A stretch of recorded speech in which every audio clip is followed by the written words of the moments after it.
Thank you very much for coming.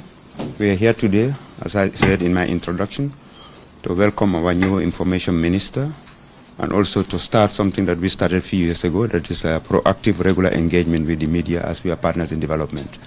For way of protocol introduction, on my right we have the Honorable Minister of Information, Dr. Ismaila Ceesay, and then protocol-wise cabinet colleagues, Madam Rohijon Manja, Minister of Environment, Climate Change and Natural Resources, Honorable Babukar Ismaila Diouf, Minister of Trade, Regional Integration, Industry and Employment. Kindly correct me in case I get the nomenclature wrong. Sorry.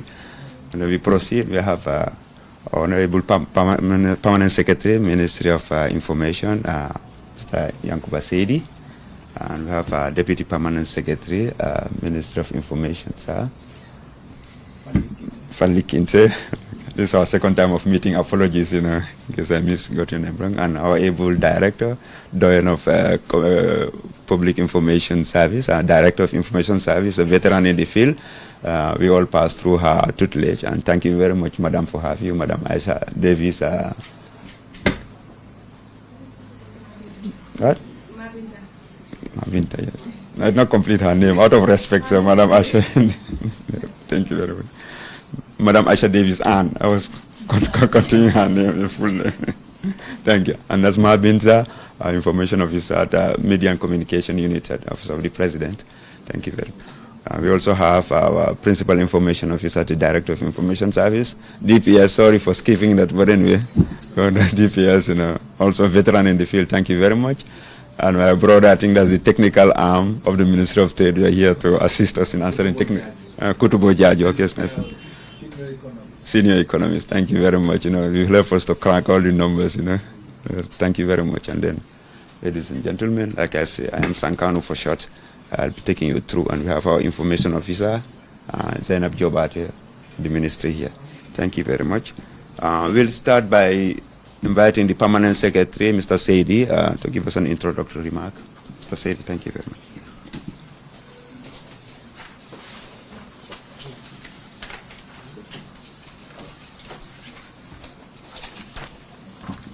Good. I said Assalamu alaikum and good morning. I want to take this opportunity to welcome in the Honorable Minister of Information, Dr. Ismaila Ceesay, Honorable Minister of Environment, Rohijon Manja, Honorable Minister of Trade, Regional Integration and Employment, Babukar Ismaila Diouf, Deputy Permanent Secretaries, Director of Department of Information Services, and Mr. Chair, the Deputy Government Spokesperson, welcome to the Ministry of Information, senior government officials, members of the press. This ministry, for more than 1 year, we've been working on a particular strategic pillar that is proactive access to information, public consultation, as well as popularization of the government agenda. But access to information is a two-way street. But we want to make sure that the ministry is actually repositioned, because if you remember very well, it used to be called Ministry of Information and Communications Infrastructure. And up to May 2022, it used to be that way. So on 4th May 2022, there was presidential proclamation that effectively decoupled the then Ministry of Information and Communication Infrastructure into what it is today, the Ministry of Information as a standalone ministry responsible for information and the media value chain. When we came in, we were resource constrained and we had to work on several issues. And to address some of these issues, our fundamental role is to chart a new way forward, a new way that will define how government can effectively communicate with the people. If you understand, the government exists primarily to serve the interests of the constituents. And how does it do this thing? Number one fundamental thing is to actively propagate their involvement and participation in decision-making processes. And this cannot also be achieved if information is not freely flowing out to those constituents. So we felt it necessary there is a vacuum. And this vacuum, if we don't take a decisive stand, we will not be able to address the issues. Because social media is active. And we don't want to go into the old days of coming up with new laws that are draconian, because they are now counterproductive. But what you can do is, as a government that champions itself on democratization fundamentals, is to go back to the same people, give them information, give them full access to information that is of public interest, and do so in a proactive manner. So how do we achieve it as a ministry? Because we want to be the gateway of access to information. We are the ones implementing that particular access to information law. And there are other instruments also that are coming. Together they're going to reinforce our democratic capacity to be able to render critical services and also hold government accountable and also create a stability, a degree of stability in our social setting. How do you achieve it? Well, this is a maiden meeting.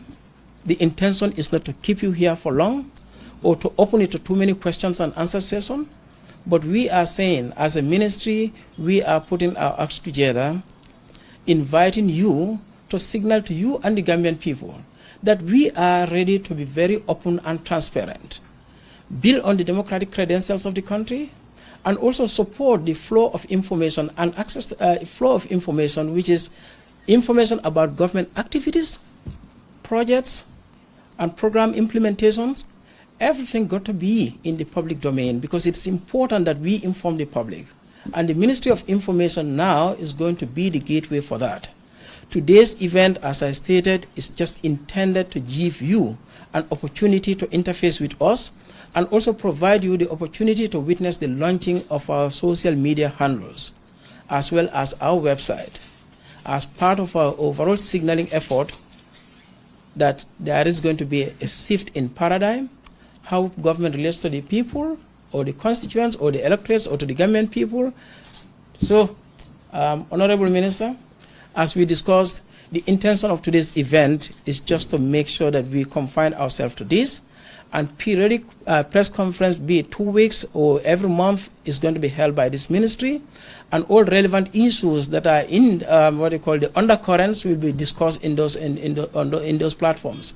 So obviously, this is it.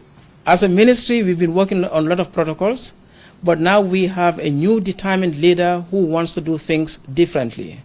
And then he got our support, and we also want you also to collaborate with us because we are the bona fide government agency responsible for the development of the industry that you find yourself in, called the media industry or the information value chain. With those few remarks, I want to take this opportunity to again invite the chairperson to take over the podium from me, and hopefully in the coming days and weeks to come, we'll be able to actively engage each other on national interest issues or matters of national interest, and hopefully that climate that we used to exist before will never exist again, because openness and transparency is now going to take over the fears and apprehension that most people have. Thank you.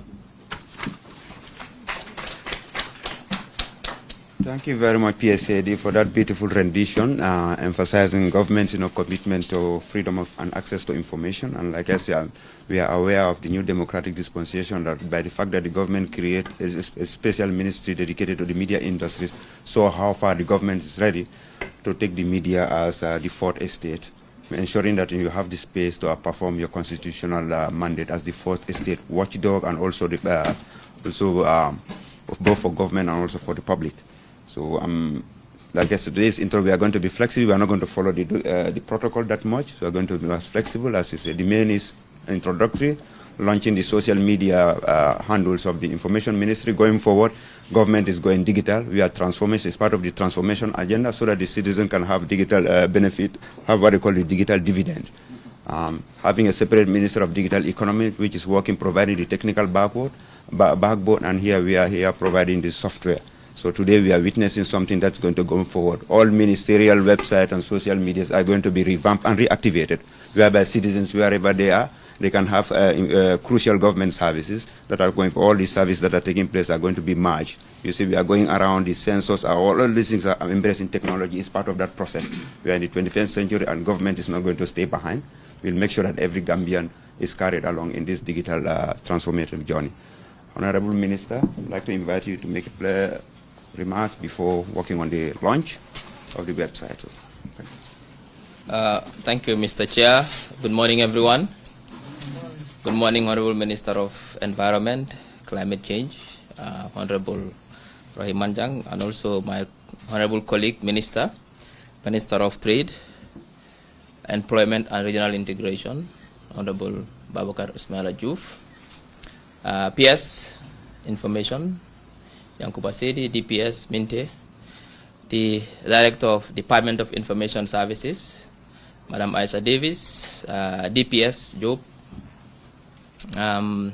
Chair Sankanu, thank you very much for chairing this very important press conference representing the Office of the Spokesperson.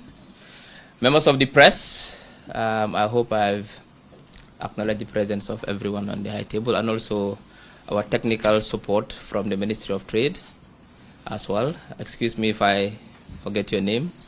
And also I think the lady with Madam Aisha Davis from DOIS as well. Welcome and thank you. And members of the press, thank you. I think we've gone a long way. I was reading a report recently which says that Gambia has done significantly well insofar as press freedom is concerned. It's called the Press Freedom Index. Before 2016, we used to hover around 170, 180 out of 190 countries. Now, could you believe that we are number 47 in the world and number 5 in Africa? It means we have achieved a lot. And recently, the Gambia government also, and through the National Assembly, they passed a new bill that became an act assented to by the President, an act which is called the Access to Information Act. It means that every Gambian or any Gambian can now write to any public official or public office and demand access to any information insofar as it is for the public's interest. And that information is not classified as confidential or secret or highly secret. That is where we are coming in as a Ministry of Information. And like the PS has rightly said, we're the gateway of government information in this country. There has been significant democratic gain since 2016. The role of this ministry is to help consolidate that gain.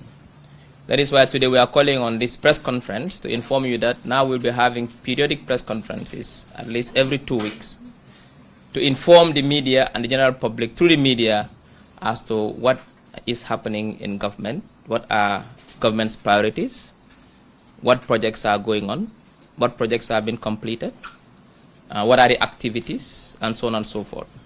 And we want to have a proactive approach to information dissemination. Not only proactive, but also a two-way approach. We are not only getting information from government to the people, but also through a series of consultative meetings and outreach and town halls, we will be getting information from the public to the government as well. And this is why the media comes in. We see you as critical partners in this endeavor. We cannot work without the media, and the media cannot work without the Ministry of Information and the Gambia government in general. That is why we are calling you today to emphasize to you the important role you are going to play in this endeavor, that you are partners. That is why since I assumed office, what I've been doing is to engage the media through the proprietors. I've met the TV service providers, they are proprietors. Yesterday I met the newspaper publishers. I met the social media owners this afternoon. I met the radio stations, both commercial and the community radios as well, maybe by next week, just to emphasize the important role you are going to play and how we see you as critical partners. So going forward, we'll be engaging you constantly on a sustained basis to ensure that information is passed on to the general public. So the ministry is ready. Our doors are open. Like the PS has said, we are the gateway. I know sometimes it can be a challenge getting information, sometimes, in some ministries. But see us as a partner where now every information you need, just channel it through the Ministry of Information, and we'll do as best as possible to engage the technical ministries to get you that information to the best of our ability. So I welcome you to this press conference. Today, it's not going to be a very long press conference. It's just to set the tone and set the parameters for the engagement we'll be having in the future with the press, but also to launch our website and our social media handles. We've got a website, and let me take this opportunity to thank the Ministry of Communication and Digital Economy for helping us build this website.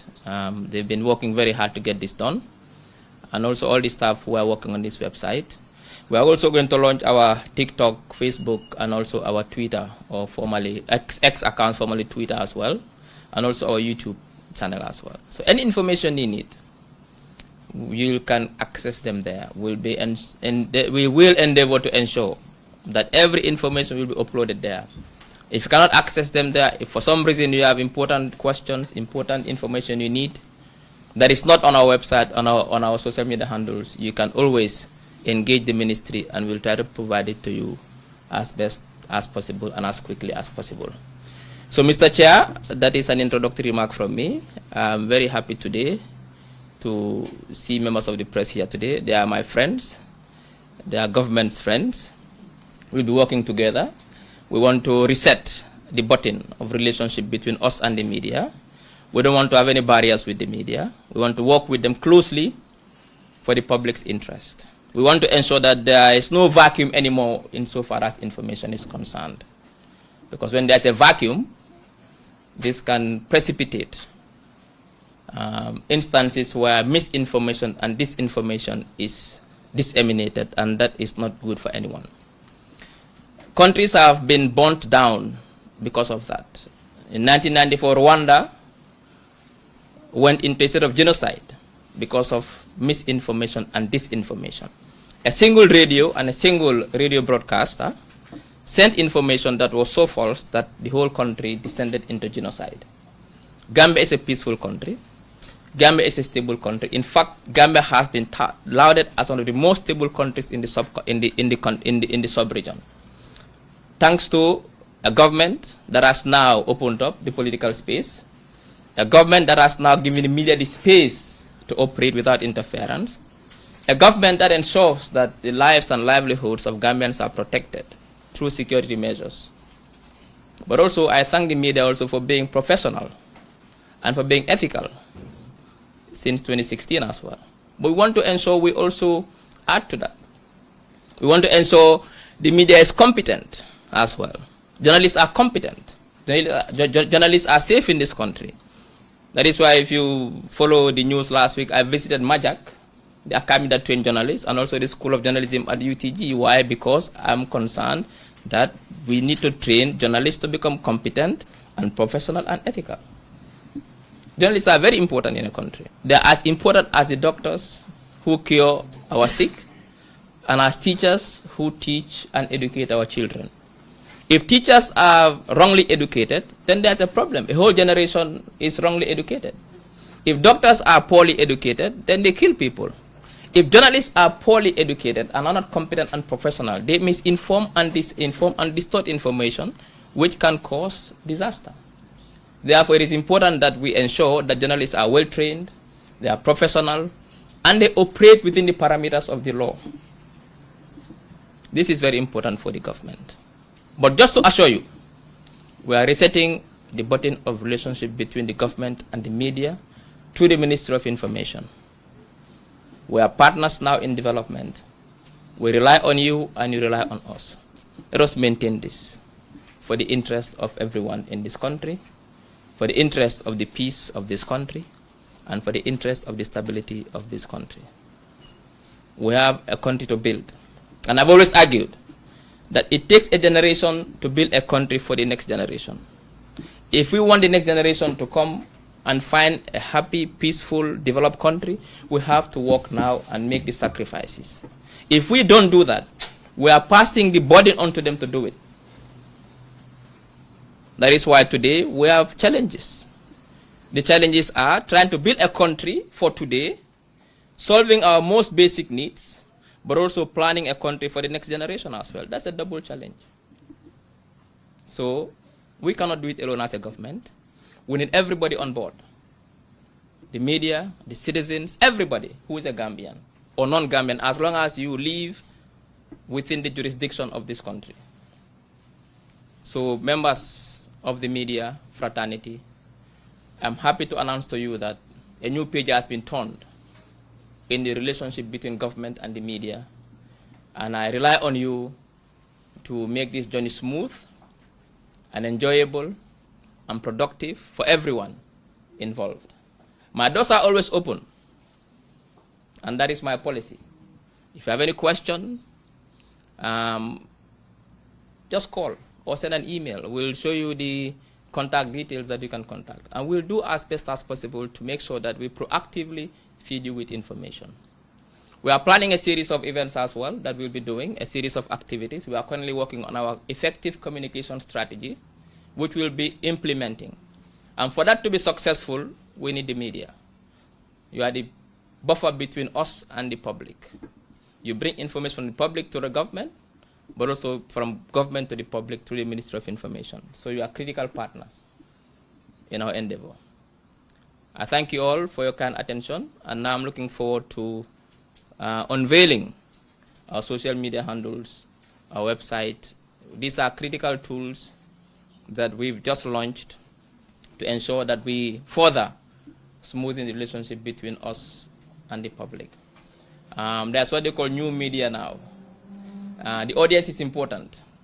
I know that there is GRTS. We'll continue using GRTS. GRTS is an agency under this ministry. They are important. They were the first TV station to be established in this country. They had a monopoly before. But since the new government came under the leadership of the President, His Excellency Adama Barrow, we started having private media houses coming up. And today they are uncountable. We have about 4 or 5 TV stations, over 35 radio stations operating in this country, as opposed to before.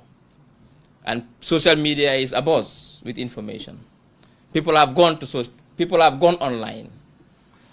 And government goes to where people go to because government cares about people. If people go online, government goes online. If young people are always on Twitter, we go on Twitter to engage them there. That is why we'll be having also engagements with the diaspora through Twitter Space, through Facebook Live. We want to listen to people. We want to be responsive to the needs of the people. We want people to tell us what they are feeling, what they are thinking, what do they want, what are their priorities, so that we can also set our policy priorities to respond to the needs of the people. This is called what is called the input and the output of government. We take input from the public to design output for them, so the public is happy. Mr. Chair, that is it from me, and I'm ready now to launch our social media handles. Thank you. Thank you very much, Honorable. As you highlighted, government has already been working with the media and civil society. A classical example is the access to information law. The entire process happened through consultation between the states and also the media. So this will continue, and then it is your product that we work together. We have to implement it. The next line of agenda is launching the social media handles. I think all of you have your mobile phones. We have to do reality test. Project it, and then you can look at it. And then go into your mobile phones, you can test it, so they can have real life, Yes, we can project it over there. Over there, yeah. So your mobile phones, you can be visiting the domain names, the handles, so that we can have live reality check. So it's like performing live surgery. And all of you are part of it. Do you have an extension here? Fanny, can you help us?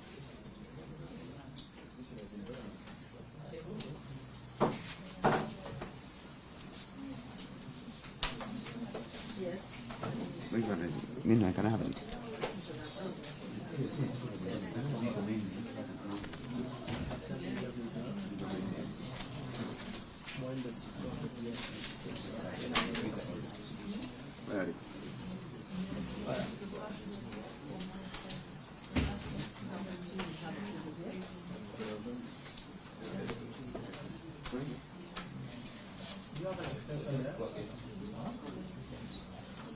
I don't see any extension. I think funding will be to go from there.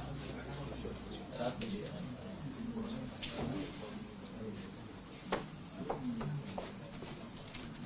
Anyway, all of you can go to www.moin.gov.gm.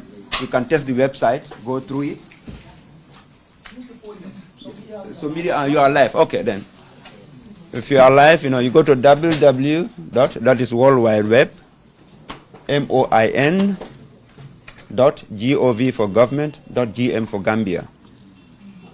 You can be going through the website, check functionality, and anytime there's suggestions, feel free to drop in.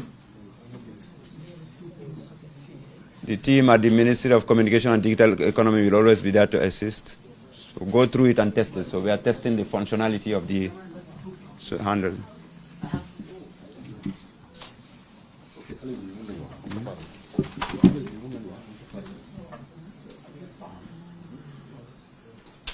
Again, I repeat, www.moin, Ministry of Information, .gov.gm.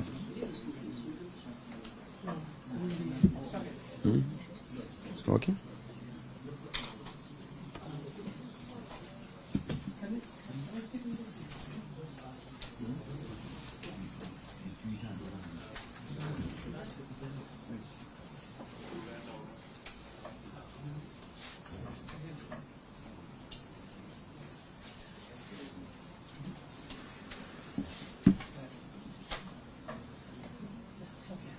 Okay.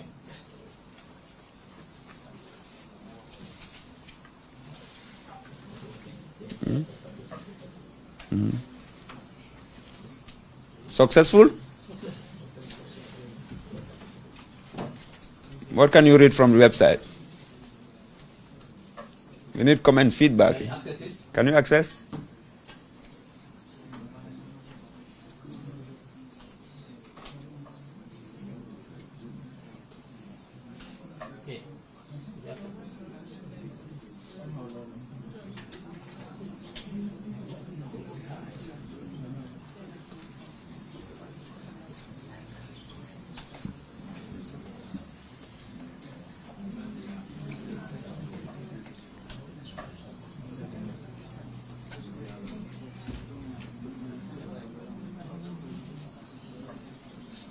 You're in? Yeah. Oh, good. What? It's loading a network. It's like that. Connect to the Wi-Fi. Connect to the Wi-Fi in case your data, maybe the Wi-Fi though. It's not working? Maybe the traffic is very high. The traffic is high, so sorry, then maybe you can switch back to your data in case the traffic is high, because if 1,000 people want to enter through a small door at the same time, that's what happens. You have to trample on each other. So you can go back to your data. It's going to be faster.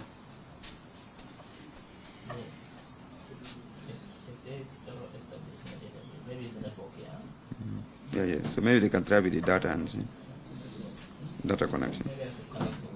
Yeah, your mobile is hotspot.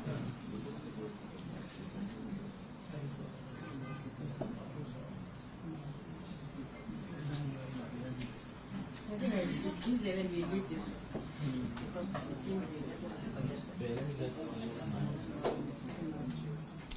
Then for the social media handle, the principal one is Facebook. You can try the Facebook.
Internet is slow, huh?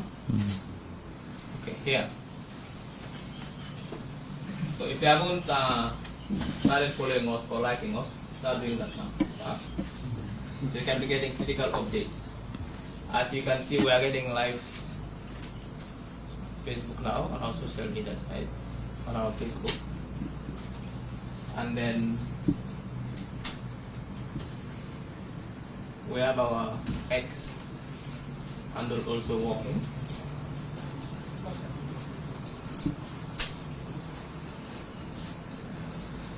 There also you can get important updates.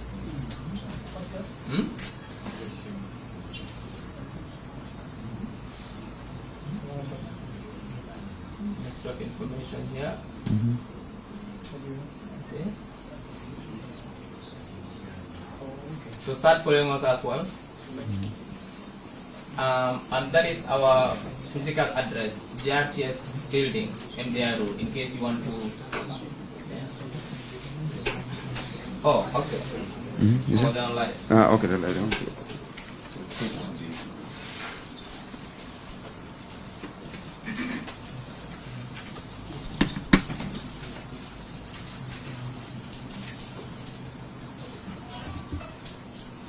And then we have our TikTok account as well. It's also up and running. Currently we have 1,263 followers. Our target is that we should get almost 2 million followers within 1 year. The population is not, is it? Okay, so in case we're uploading, like yesterday's news was uploaded there about the president's visit. This was a very laudable visit by the president to go and get first-hand information about what's happening with the ferry situation. Our network. Let me see.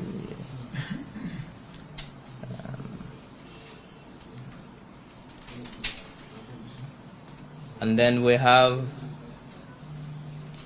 the contact.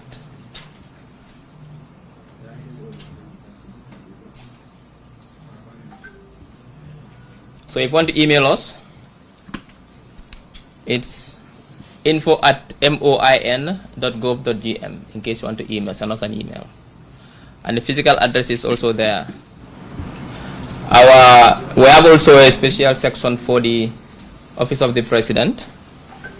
You can access direct Office of the President's web page there as well, Office of the President, for updates as well from the Office of the President, but also the Office of the Vice President as well, OVP. Through our website, you can be linked to the Office of the Vice President. Also, the other features are briefing room.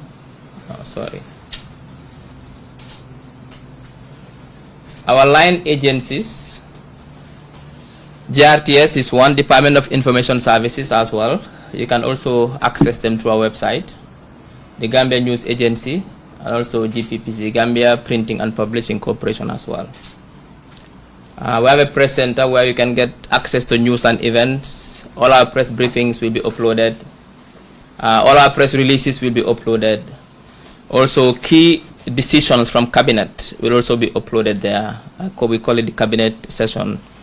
Our newsletter will also be there, and also other downloads as well. This could be legal frameworks, this could be anything. Then policies and strategies, STRATCOM. STRATCOM is the Strategic Communications Task Force, which we are setting up. Will comprise of competent officials from DOIS, from the ministry, from GRTS, and from GPPC to be the strategic head of communication of this ministry. Where we are setting up the team at the moment and also designing their communication strategy. So you can get information about STRATCOM there as well.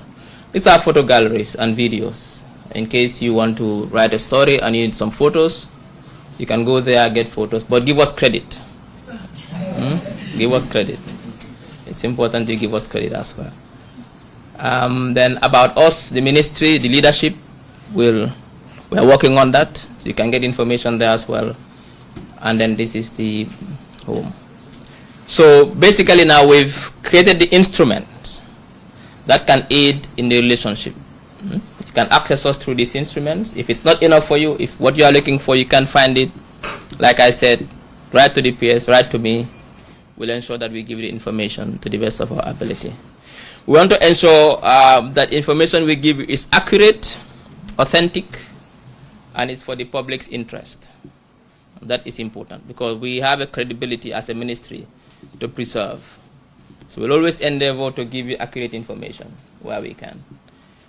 Also considering also human weakness. Nobody's perfect. Sometimes we can make mistakes. Where we make mistakes, where we err, we'll come around and say, hey, we've erred here, and we'll apologize and we move.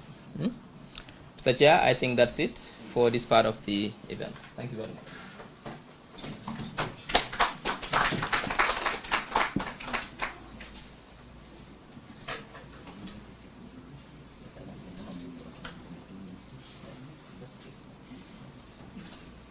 Thank you very much, Honorable, for that introduction, going through the social media and also the digital platform. Like I said, the government is embarking on this ambitious, digital e-governance strategy, where most of our government services will be accessible online. So this is the beginning. Once we stabilize government presence, all other services that you need, birth certificates, here inquiry, and all those things, it's happening all over the world. Now, whenever you want to apply for visa in most countries, you go through e-visas. So that's called e-governance. And we are working towards that. And this is just the stepping stone, and then we'll develop. Like I said, the website is continuous development. We'll have links to other government entities that will be coming along the line. So feel free to contact us, and if you have any ideas, suggestions, because it's dynamic. We have to feed it continuously. Honorable Minister talked about professional ethics. We have to learn. We have to invest in continuous education, professionalism. Our field is very dynamic, changing. I consider myself media savvy, but my 3-year-old daughter still shows me some features on how to use mobile phone. So that's why. So do you neglect yourself, you are already off track. And it's very important to continuously update yourself and upgrade yourself. We've come now to the next level where we can take a few questions. Like I said, try to keep it brief. Whatever we can answer, we are very authentic. We are an authentic government. If you cannot have an answer right now, we'll answer later. So feel free and a few questions, Honorable. If you have any questions for Honorable, your name, your media organization. Yes, good morning. My name is Nomor Yao, and I work for the Foreign Ministry. Thank you so much, Honorable Ministers. My question goes to the Minister of Environment. Recently, we have seen the people of the youth of Manuel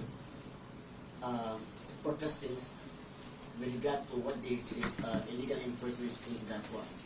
And so investigating that the ministry promised to conduct investigation with the review to see how those land were given.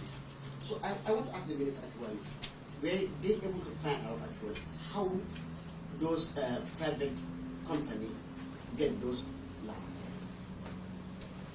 Honorable.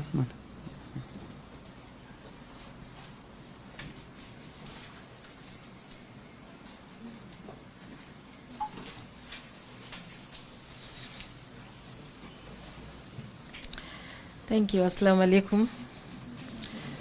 Not surprising, I think I've topped the list to be the first. Yes, knowing fully well then this is making the headlines. And I want to use this opportunity to thank two key main people in this. That's the Minister for Information who has alerted me to this information at the initial stage. And His Excellency the President for giving the leadership support to instruct and direct that we do as much as possible the right thing and also conduct ourselves within the limits of the law. Yes, the first day it was published by Watson Gambia, that was the day I got to know the information through the Minister for Information. As you have been rightly informed, they are the gateway for information for the rest of the governance system. When the information was received, my team and myself and the rest of the stakeholders decided to pay a visit on site to receive first-hand information. That was just to say the proactiveness of government to engage and address situations as they may come and as necessary. For now, as mentioned in the question, is to know what's the government's position in terms of our investigations. It's unfortunate it's too early to give you certainly what has happened. The investigation was just started this week. We've written to the ministries and also to those that we think can give us information to submit a formal report and also background detail as per what has happened so far. We've been mentioned that this thing happened, started since 2020, 2021 up to today. So you will bear with me that there is a lot that has happened on the background, and we need to acquaint ourselves with this before we take any rightful decisions going forward. But be rest assured, as far as the government is concerned, I made it very clear.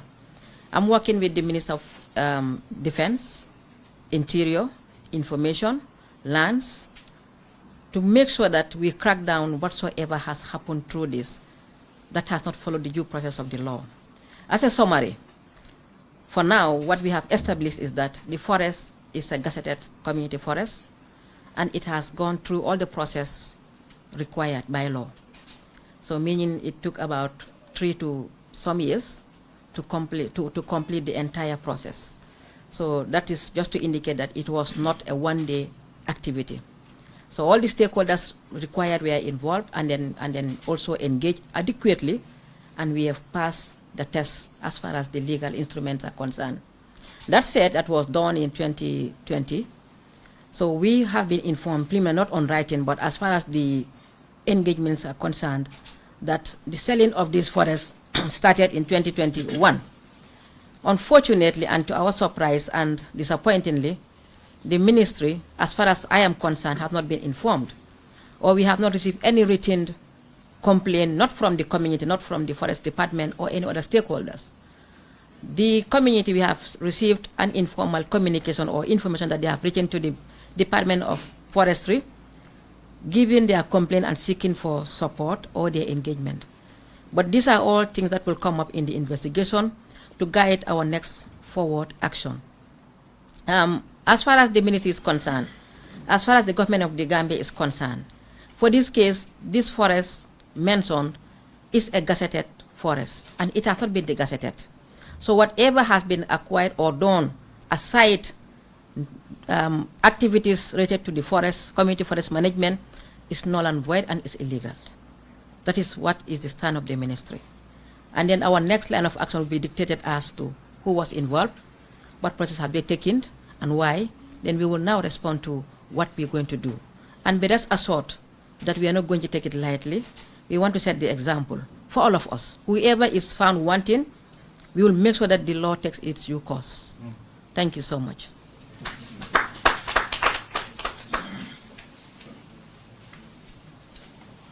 Thank you very much. Alright, morning everyone. I am Asmai Benassi, PTV. This is for the Minister of Information.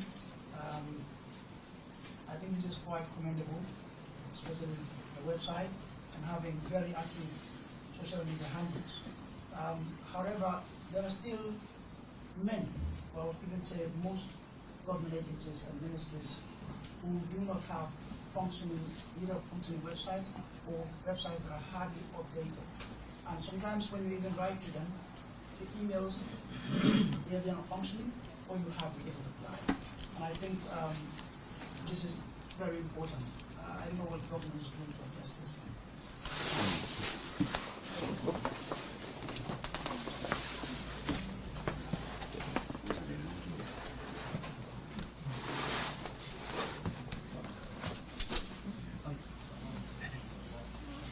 Thank you very much, Eso. That's a very good question. Currently, as we speak, the Ministry of Communication and Digital Economy is building the websites for all the ministries, and they are at a very advanced stage now. Very soon, all the ministries' websites will be up and running and will be maintained by the ministry. We are also planning at some point in the medium term to, this is one of my thinking, a government web portal, a central government web portal that can also have all these ministries linked to it as well. With regards to communication of the ministries, we are working as a ministry on a government communications policy that will take to cabinet at some point, to become a policy for communication across the entire government in terms of how to do in terms of output of documents, how the documents should look like. Any communique, press release coming from government, we should know it's coming from the Gambia government, with a seal and a stamp which is unique to the Gambia government. So we are working on all that. We are working there. I think there was a policy passed in cabinet which ensures that everyone uses official emails. We are still also on the verge of implementing that so that everybody is using the official email for official communication. So we are working on that. Once the communications policy is implemented, that makes our work easy to ensure that there's a streamlining of information flowing within government, but through the Ministry of Information, so that every ministry now has a framework that they can work with to know this is how requests are handled, this is how they are responded to, this is the manner in which they should also be responded to. So we are working on that, and hopefully within the next couple of months we should try to solve that problem. And the websites also, like I said, advanced stages by the Ministry of Digital Communication. They are working on all the websites. Also within a couple of months, I think all government ministries should have a functioning website. We are also, as part of the policy is to ensure that all ministries are functioning social media handles, which are also verified to ensure that they are authentic, so that they cannot be cloned by people sending false information. We're also working on that to make sure that all ministries have verified social media handles that are fully functional. Luckily, we have information officers. They are now going to be called communications officers in all the ministries attached there, and they'll be helping ensure that these websites and these social media handles are always having content to ensure there's a flow of information to the public. Thank you. Thank you. Just to add up what the Honorable Minister said, yeah, we've been working on this. Like I said, that's the reason why the President took the decision to decouple the two ministries, to ensure that we work on the background. We already have information officers, so we have to work on a lot of infrastructure. The website is just the last. There's a lot of infrastructure behind it that needs to be stabilized. You remember the ACE cable used to go down, so we have to work on the downtown. So, and then that one is being addressed right now. And once that is done, all government websites will be there. We're going to have also a nodal website through the Office of the Government Spokesperson, whereby, you know, that's going to be the nodal site. It can link you to all. The work is in progress. We have information officers, the legal parameters is there, the separate ministry is there. So it's ongoing, and then be rest assured that network will be stable as we move forward. My name is Landon Caesar from KFAB. I have two questions, one for Dr. Caesar and one for Honorable Juve. Dr. Caesar, you made mention of the ATI law that is already being assented to by the President. I understand that there are consultations going on. As a new minister, you have plans to ensure that you work with the Gambia Press Union, to make the implementation of this, ATI law a success for the Gambian media. And then my question to Honorable Duke is the high cost of living, commodities are skyrocketing. What are some of the steps your ministry is taking in ensuring that these commodities, at least living condition, be a thing that would at least Gambians would stop crying all over about these issues, because a bag of sugar is around 2,500 now or so, yeah, and then bag of rice is, some of them are 2,000 plus. So what is your ministry doing in order to ensure the living condition is at least easy for Gambians? Thank you very much. I think with regards to the access to information, GPU, Media Council, the Coalition for Access to Information have been actively working with the PS and the ministry to not only design the instrument, but also to pass it as well. In fact, I think the first meeting I held in this conference room as a minister was a meeting between GPU, Media Council, Tango, the appointed commissioners yet to be confirmed by National Assembly of the ATI, and also the Coalition for Access to Information. And in that meeting, we had strategies in terms of how to implement it. There was a roadmap discussed, very interesting roadmaps, to ensure that everybody's on board. My idea was that having a law and passing it is one thing. The journey now to implement it is another. We want everybody on board. at the planning stage, at the passing stage, everyone was on board.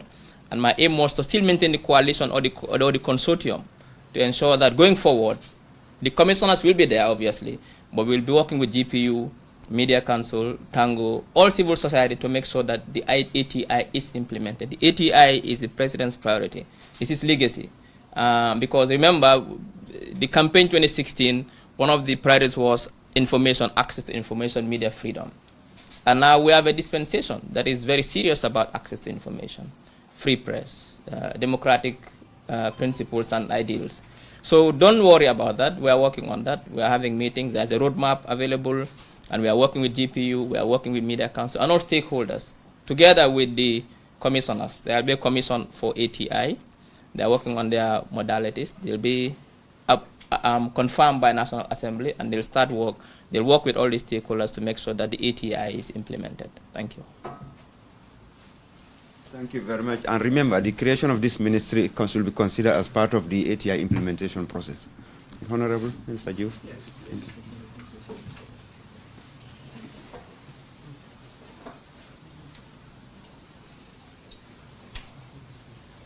Thank you very much, Chairperson, and thank you, colleague Minister of Information, for organizing this very, very important interaction. Let me begin with something that my colleague said earlier in his introduction. The issue of capacity building is very, very, very important for all of us, but most importantly,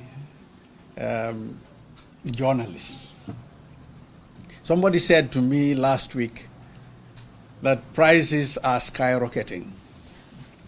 Skyrocketing. And when you say that, you're suggesting that they are going up at an alarming rate. That's my understanding. And I'm sure you are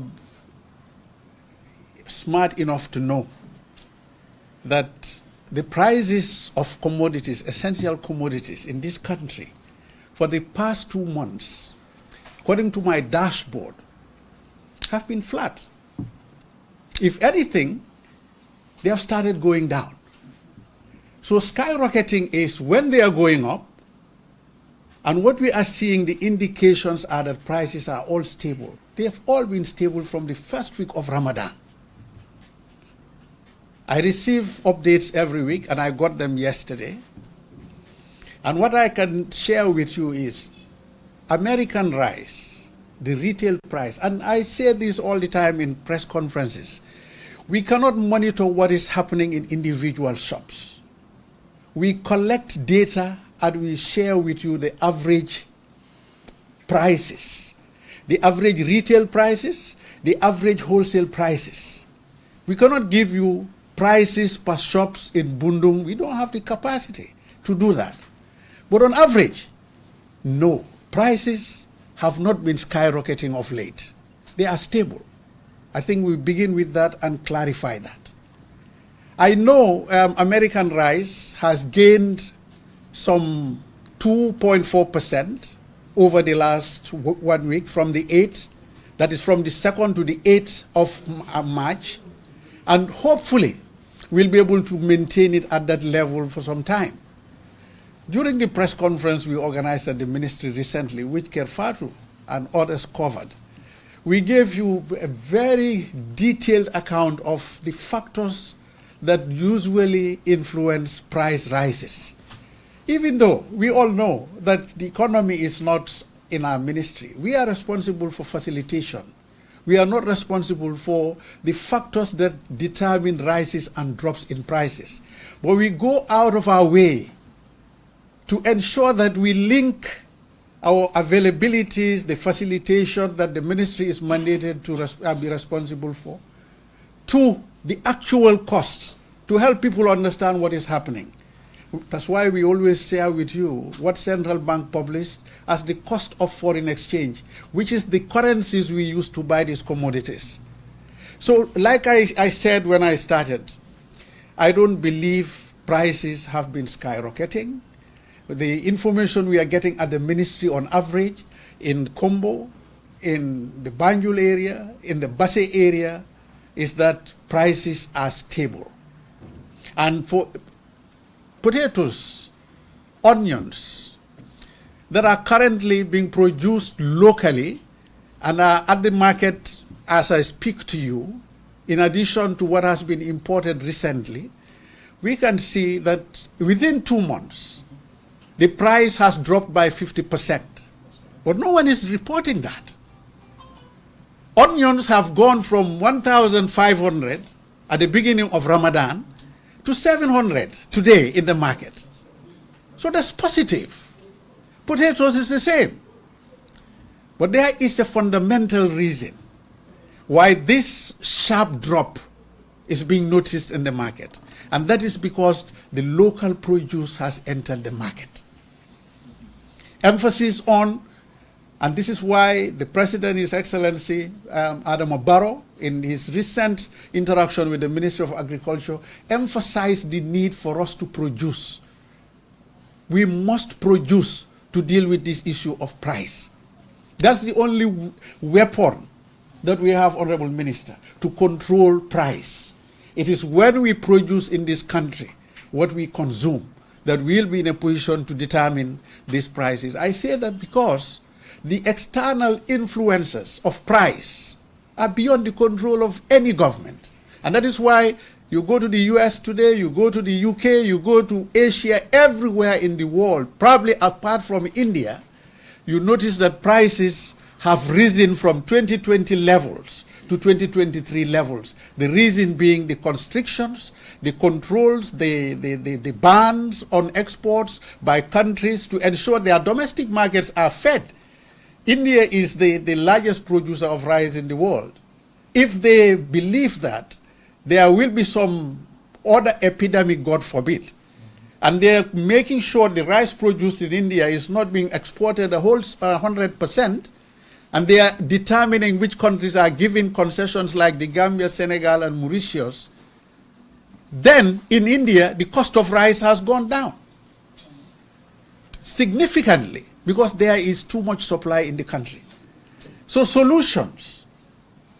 Probably I'm preempting the next question, which was going to be, what is the ministry going to do? The ministry is limited in terms of what we can do. We cannot buy and sell. That is not what government does. Government leaves that with the private sector. So the private sector that buys and sells require foreign exchange to buy rice, because you cannot buy rice outside the country with dalasi.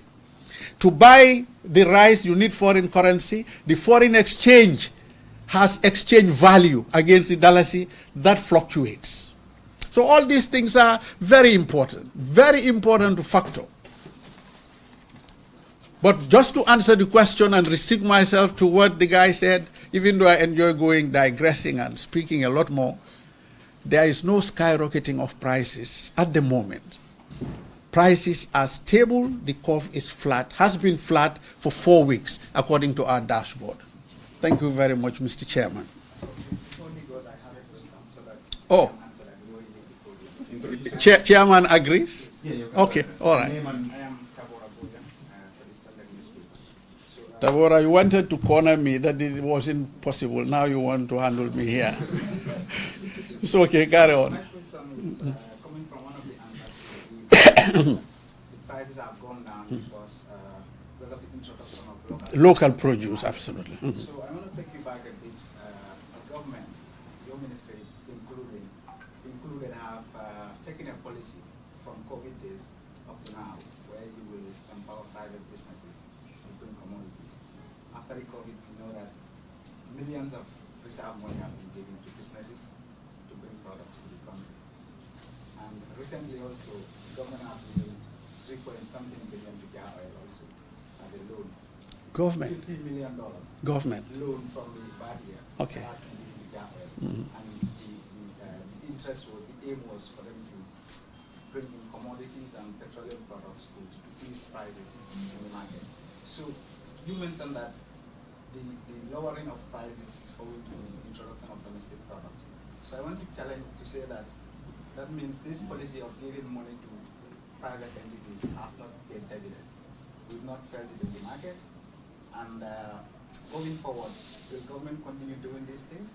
Or are you going to put a stop to it? And so, as you said, promote domestic resources? Because these monies have been given and we see very little impact on the average guy in the market. So, can you answer that? Tabora, point of correction. What I said earlier was a joke. He tried to interview me, we couldn't make it possible. So I was teasing him that you are bringing that old fight here. But I mean, on a very serious note, there is a lot of misconception in your question, and I need to correct that. In the first instance, the Ministry of Trade does not control loans, and we have not given any private sector player any money to import commodities in this country. Since I became minister, that has not happened, and I cannot imagine that happening before me, because that is not our mandate. We do not give institutions money to invest into commodity pricing or trading. What we do as a ministry is to support them to access the port, support them to access foreign currency through the central bank, support them, link them to banks so that they can deal with their letters of credit on time. These are the kind of support that the ministry gives. What you are referring to, I have no idea about that. Now, talking about the Badia Fund, and I'm very consistent on this. In our press conference, the question came, and I said, no, Ministry of Trade does not give money to Gambian businesses to go on and buy commodities and come. All those who are involved in the trade, including the concession from India, are people who come in with their capital. They come to the ministry to ask for professional advice from the technical team so that they are guided on how to import. We guide them to place their orders, to work on their payments, to work on their letters of credit. This is how far the ministry goes with them. If money has been given by the government to people to enter into businesses and import, you need to consult the Ministry of Finance to explain to you how that was done. Let me clarify what you're trying to say. Because your ministry, as you said, you facilitate these people for them to access foreign currency and also access money or funds, right? And place them with banks. But in these two scenarios that I explained, your ministry was principally involved in ensuring that money is given to these people. When the loans, when the COVID reserves were given, when we tried to find from the central bank who are these businesses giving this thing, what they told us was that it was the Ministry of Trade who will do the tabulation, who will do their review of these businesses, and they will supply them with that information to say, these are the businesses that we think can be given these things to work. And also the jar oil loan. When it comes to I'm coming to the jar oil loan. What he said was that he did not know what criteria your ministry used in identifying which companies are eligible for the loan. Tabora. What he said was, it is your ministry who identifies. I heard you, Tabora. I heard you. I heard you. I'm coming to the jar oil one. On the first one, the issue of COVID, the COVID saga and what happened with the monies from the central bank, I'll not be in a position to explain. I wasn't minister at the time, and I don't have the figures. I don't know anything about that. I'll find out. If you want to engage the ministry about that, I can bring the technical team. I know there is some clarification happening around that. I cannot give you any information about that. The issue of jar oil. I explained this. I'm not sure there is any need for me to go over this. What the Minister of Finance said, what I said, what is important is, according to the Constitution of the Gambia, the Ministry of Finance is the mandated institution to negotiate loans on behalf of the government of the Gambia, not Ministry of Trade. So I cannot do that. My people cannot do that. Whether what the minister said was taken out of context or exactly this is what you have quoted, I don't know. I didn't hear him speak. But I can tell you something. Badia will not listen to me and my team if we go to Badia and ask them to give us a 50 million grant or loan to any sector of this country's economy. We don't have a mandate to negotiate that. So we did whatever we did. We recommended that commodity trading is a problem, is a challenge for businesses in this country.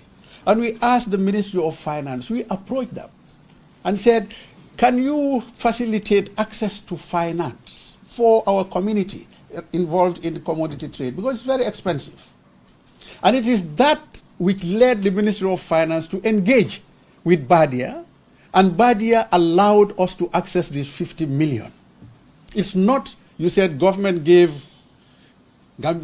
the Gambia gave what 3.1 billion to Jar Oil. That is incorrect.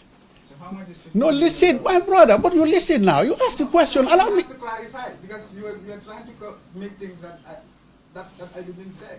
Oh, you didn't say? How much is $50 million in Gambian dollars? I wouldn't know. You can do the mathematics It's over yourself. $3 billion. Over 3 billion Yes. was given by the government of the Gambia. So, because what my question emanates from your answers as to try to remove your ministry from the whole process. You said your ministry recommended. So when you said you said No, hold on. That was not right. The ministry was part and parcel of the processes of Jar Oil accessing money. No, And also all those businesses before also accessing money. No. If you agree on that, I'm fine. No, you will not agree because it is inaccurate. What you are saying is inaccurate, Tabora.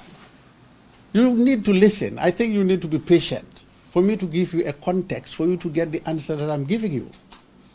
Please. Let me go back to this. We recommended to the Ministry of Finance, and they negotiated the 50 million. You started by saying the minister disowned the process and said we were responsible. That's what I'm trying to correct. We cannot negotiate that. Ministry of Finance did, on our behalf and on behalf of the business community. So the money came with conditions. These conditions I went through the other time. 5 to 6 different conditions. This is not Gambia government money, it's Badia money. And Badia were giving the loan, they were dictating the tune. They told us who is eligible to get it. This was not a grant or loan to the government. It was a loan to the private sector. And it was a question of who qualifies gets it. It was not a grant or a loan to government. It was government facilitating access to it because government is a member of the Badia family. The money was allocated. It was Jar Oil that was qualified and competent among the applicants to get it. It was not meant to be distributed. That was not the idea. It was to be given to institutions that could repay in the first place. They must, first and foremost, agree to repay at an interest of 3%. The money was going to be repaid in dollars because the loan was in dollars.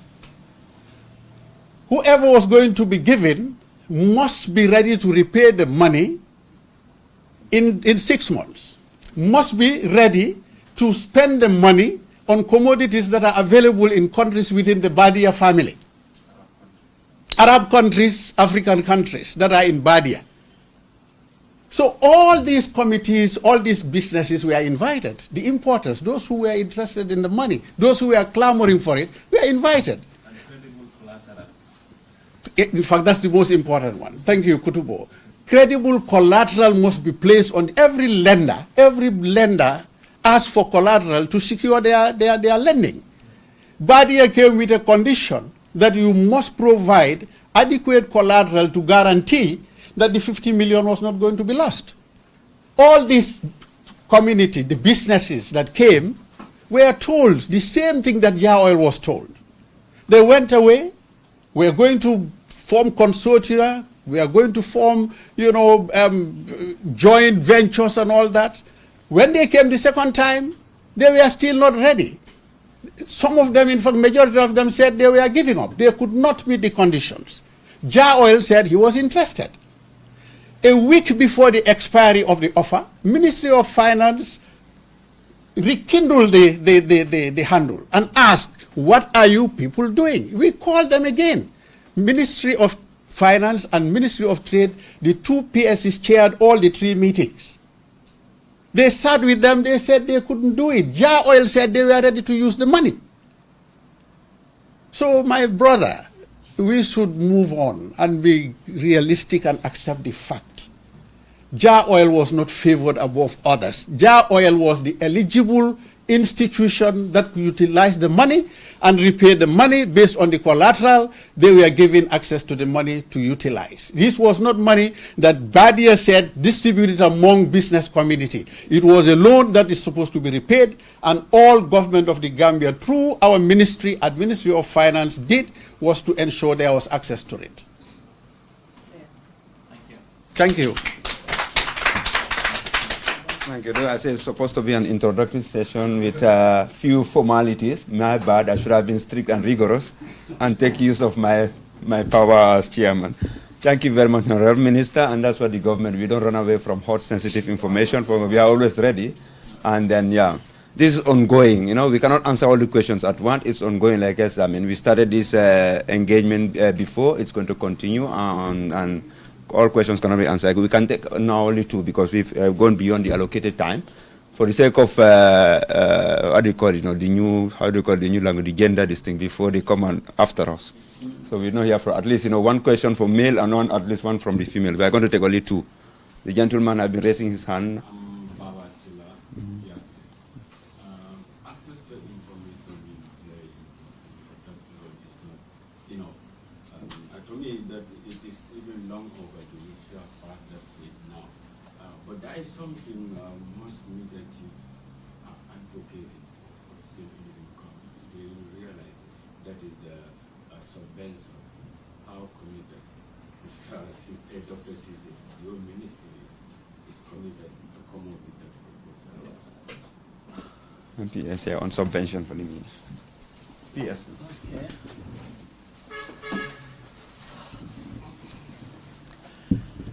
I think it's a good question because we've been discussing with media chiefs on this issue of subvention. And even this morning I was discussing this thing with you, the possibility of creating a legal instrument that will put the ministry in a position to implement a scheme that will allow for government to subvent media houses. It's going to be good for the credibility of our democracy. It's going to put the Gambia in a very good light. And it's also going to build a strong relationship between the media and the government, and in particular the ministry that is serving as an intermediary. So it is something that is in our plans, but we are also in the process of coming up with a bill. Probably most of you will find in your newspapers that the Ministry of Information is hiring a consultant to develop information, media, and broadcasting bill. And the consultation process will bring together some media chiefs and active players in the media fraternity so that we discuss the way forward, because that bill is supposed to be the bedrock on which this ministry is going to unfold its future plans. And if we're going to do that successfully also, if government has that history of intervening or supporting the media through difficult times, we also want to make it a legitimacy on government to consider the possibility of giving a token amount as subvention to media houses so that they can stay as going concern or as profitable entities. It's part of the plans, but subject to further consultations, particularly consultation leading to the drafting of the Information Media and Broadcasting Bill 2024. Thank you so much. Thank you very much, Honorable. Yeah, like I said, as a government, we follow the due process. Anything we'll do, we like to base it on the law. So once the legal framework is in place, we'll see what is feasible. Now, we want to take 1 question from the lady. A lady we're happy from today, for the sake of gender parity. If not, ladies, you have no questions? No, give chance to others. No, give chance to others. No. Give chance to another lady or another ex. If there's no lady, any other? So nobody will come after us that we not give the female chance. Yeah. So good, we are safe. So one. No, all both you have to. We try somebody who will not try. You have?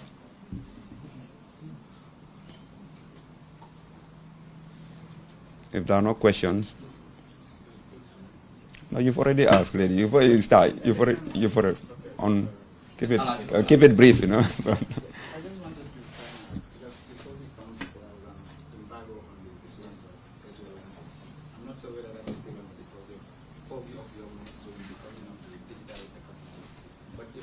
Still under your purview, are you aware about this embargo and are you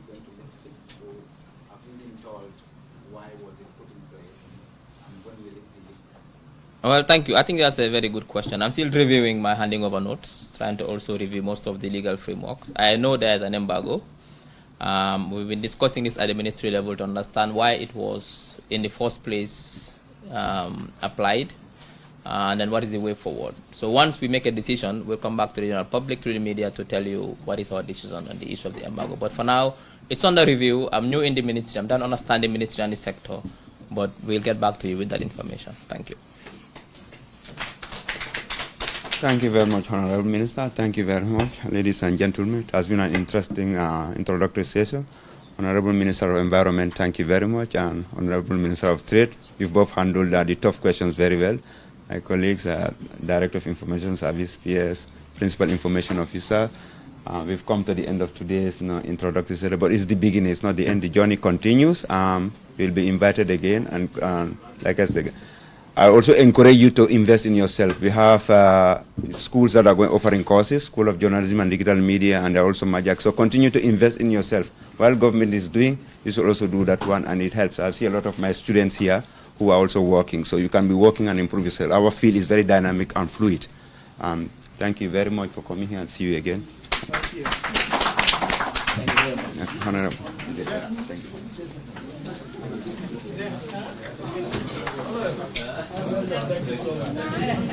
Thank you.